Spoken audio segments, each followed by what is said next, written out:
Well, I'm going to talk a little bit about one of my wonderful teachers.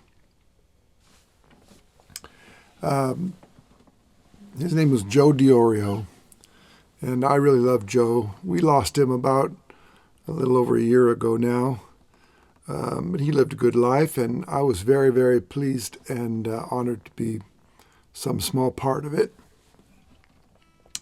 I was growing up in Woodland, California. It was about 1980 or so, and I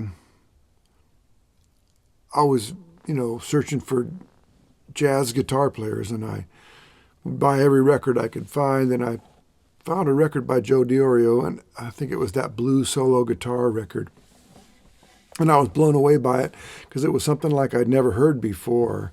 He had a pretty normal jazz guitar tone, ES 175 into a polytone amp or something like that. But his lines were wonderful and new and fresh sounding. But he could also play bebop like nobody else. So there was a guy in Sacramento, nearby town, who had been down to L.A. to visit with Joe, take a lesson with him or something. And his name was Michael Musalami. He's still active in New York, I believe. And he told stories of Joe, and so I was bound and determined to meet a real live genius guitar player, because I had only fantasized about that before, being able to really meet somebody. So eventually I got down to Los Angeles myself and to study at GIT, and Joe was there at GIT, and that's the main reason I went, actually. I didn't really have much interest in being an academic student, but I really wanted to hang out with Joe. So I basically went into Joe's office on the first day that he was there. He would be there for 1 week, and then he'd have a week off, and then he'd be there for 1 week. Him and Ron Eshte alternated. And so every time Joe was there, I'd just go in his room. I'd stay in there all day long and play guitar with him. I loved accompanying him. I learned how to be an accompanist, really, by playing with Joe. That was the first chance I ever got to play with somebody who could really, play at a high level, and I had to figure out what to do. I think I did okay. I always enjoyed doing it. He always gave me good feedback about it.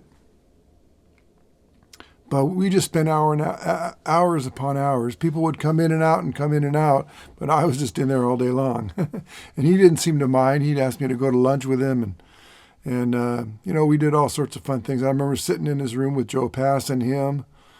I remember sitting in his room with Lenny Breau and him.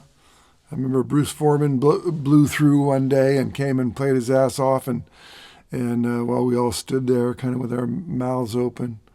But mostly I just remember just how much of a cool human being Joe was. He was an intuitive teacher. He didn't have a method necessarily, but we played, and he would comment on my playing, and he'd push me in the directions that I think he knew I wanted to go in. And so then after I left school and left Los Angeles altogether, I would call Joe on the phone.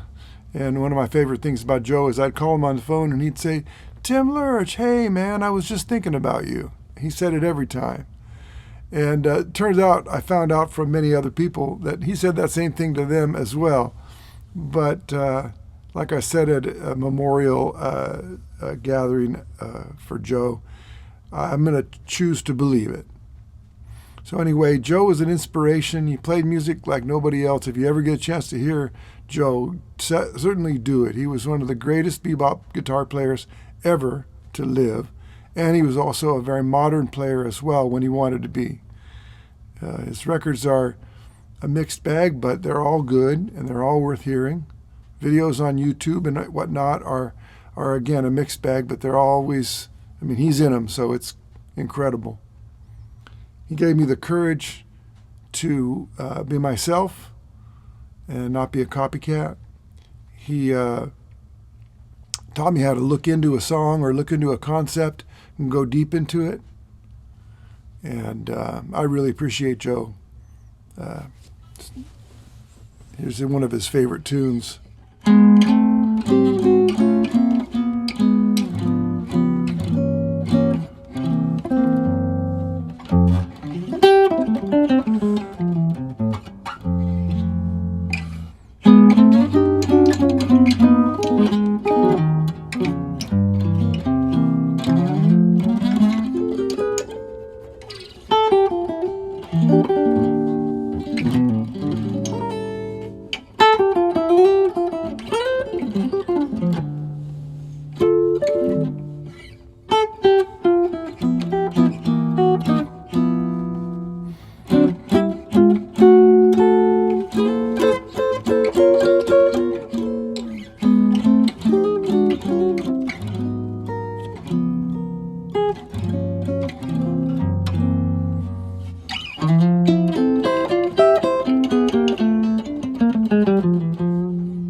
Thank you, Joe.